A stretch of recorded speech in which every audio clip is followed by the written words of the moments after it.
آج جو مدعا ہم لے کر آئے ہیں وہ مدعا ہے کہ اسلام چھوڑنے والوں کی تعداد کیا حال فی الحال میں بڑھی ہے؟ کیا لوگ اسلام چھوڑ رہے ہیں؟ اور اگر ایسا ہے تو اس کے پیچھے کی وجہ کیا ہے؟ میں نے اسلام کیوں چھوڑا ہے میں وجہ بتا دیتا ہوں. میں پہلے دعوت کا کام کرتا تھا. میں ڈاکٹر ذاکر نائک MBBS کا فین تھا. لوگوں کو اسلام کی دعوت دیتا تھا اور اسلام سے بڑی محبت کرتا تھا. لیکن جب میں نے اسلام کا مطالعہ کیا, اس کو پڑھا, تو کئی ساری چیزیں میرے سامنے ایسی نظر آئی جو مجھے انسانیت کے بالکل خلاف نظر آئی. اسلام جو ہے وہ لوگوں کو دو کیٹیگری میں باندھتا ہے, ایک ایمان والا یعنی مسلم اور دوسرا کافر. کافروں کے لیے اسلام کہتا ہے کہ یہ انکلین ہے, امپیور ہے, ورسٹ آف کریچر ہے. میں نے پہلے والے سیگمنٹ میں اس کا حوالہ دے دیا ہے. اسی وجہ سے چھوڑا کہ میرے کو اس میں انسانیت نظر نہیں آئی. دوسرے مذہبوں کے لیے اس میں ہیٹ بھرا پڑا ہے, دوسرے لوگوں کے لیے ہیٹ بھرا پڑا ہے. یہ کہتا ہے کہ جو انبلیورز ہیں ان کے ساتھ جا کے آپ لڑائی کرو جب تک کہ وہ یا تو اسلام نہ قبول کر لے یا تو جزیہ نہ دے. تو یہ سب چیزیں. پھر اس کے بعد اسلام میں سیکس سلیوری کا کانسیپٹ ہے. مولانا رشیدی صاحب, کیا واقعی میں لوگ ایکس مسلم بن رہے ہیں؟ کیا واقعی میں لوگ اسلام چھوڑ رہے ہیں, یا پھر ایک الگ طرح کا پروپیگنڈا چل رہا ہے اس وقت پوری دنیا بھر میں, جہاں ہم ایسے فورمز دیکھ رہے ہیں ایکس مسلم؟ دیکھیے, میں آپ کو ایک چیز بتا دیتا ہوں. قرآن کہتا ہے ان الدین عند اللہ الاسلام. اللہ کے نزدیک سب سے پسندیدہ دین اسلام ہے, سب سے پسندیدہ دین. اور اللہ کو فرق نہیں پڑتا اگر ساری دنیا مل کر نماز پڑھنا چھوڑ دے, اللہ کو ماننا چھوڑ دے, رسول کو ماننا چھوڑ دے, قرآن کو ماننا چھوڑ دے. اللہ کو فرق نہیں پڑتا کہ وہ جتنا بڑا ہے اس سے کم ہو جائے گا, یا اگر ساری دنیا مل کر نماز پڑھنا شروع کر دے, قرآن کو پڑھنا شروع کر دے, وہ جتنا بڑا ہے اس سے بڑا ہو جائے گا. ایسا کچھ فرق نہیں پڑتا.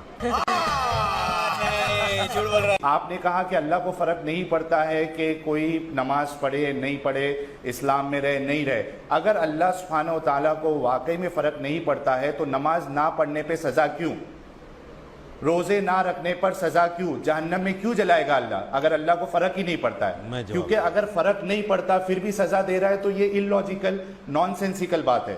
دوسری چیز, اگر اسلام میں نہ رہنے سے اللہ کو فرق نہیں پڑتا, ان کا مرتبہ نہیں اوپر یا نیچے جائے گا, تو پھر مرتد کو جو اسلام چھوڑ دے, اللہ کے رسول صلی اللہ علیہ وسلم نے موت کی سزا کیوں بتائی؟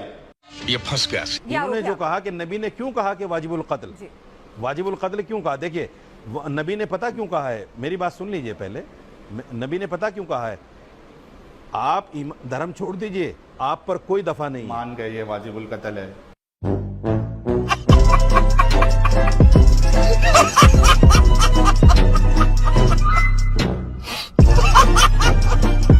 سنیے, میں مانا نہیں ہوں, ابھی تو میں نے بات ہی نہیں کی اس پر. آپ کہہ رہے ہیں مان گئے. چل جھوٹا. میں یہ کہہ رہا ہوں کہ نبی صلی اللہ علیہ وسلم نے یہ کہا ہے اگر کوئی دھرم چھوڑ دے تو چھوڑ دے, کوئی بات نہیں ہے, بالکل کوئی بات نہیں ہے.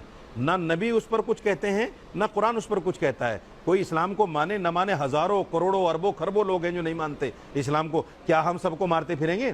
کیا سب کو قتل کرتے پھریں گے؟ قرآن نے تو نہیں کہا ایسا. مجھے آپ ایک چیز بتائیے, وہ نبی جس نبی کے اوپر ایک بڑھیا کوڑا ڈالا کرتی تھی روزانہ, اور کچھ مدت کے بعد میں وہ بڑھیا بیمار ہو گئی اور کوڑا اوپر سے نہیں آیا, تو آپ اس کی تیمارداری کے لیے چلے جاتے ہیں. وہ نبی جس نے یہ کہا ہو کہ اگر آپ کا پڑوسی بھوکا رہ جائے اور آپ پیٹ بھر ہیں تو آپ مسلمان نہیں ہو سکتے. اگر آپ, وہ نبی اگر یہ کہے کہ اگر آپ نے اپنے پڑوسی کی تیمارداری نہیں کی, اپنے پڑوسی کا خیال نہیں رکھا, تو آپ مسلمان نہیں ہو سکتے. ایسے نبی کو کیا آپ کرٹیسائز کریں گے صرف یہ سوچ کر کہ میں ایکس مسلم ہوں یا میں مسلمان نہیں ہوں, میں ہندو ہوں یا جو ہے عیسائی ہوں یا کوئی بھی دھرم رکھتا ہوں؟ ایسا نہیں ہوتا, یہ انصاف کا تقاضا نہیں ہے. میں مولانا صاحب کو چیلنج کرتا ہوں کہ انہوں نے جو کوڑے والی یہ بتایا ہے, واقعہ بتایا ہے کہ وہ جو بڑھیا تھی وہ کوڑا پھینکتی تھی اور رسول اللہ ایک دن وہ نہیں آئی تو رسول اللہ گئے ان کی تیمارداری کے لیے. میں مولانا صاحب کو چیلنج کرتا ہوں آج ٹی وی شو پہ کہ اس واقعے کی دلیل دے دے, کون سی آتھینٹک حدیث میں لکھا ہوا ہے میں اسلام قبول کرنے کے لیے ریڈی ہوں. یہ جھوٹ پروپیگنڈا یعنی جھوٹی باتیں یہ پھیلائی جاتی ہے. قرآن یہ کہتا ہے کہ جو آدمی کسی ایک انسان کو قتل کرتا ہے وہ ایسا ہے فَكَأَنَّهُمَا قَتَلَ النَّاسَ جَمِيعًا,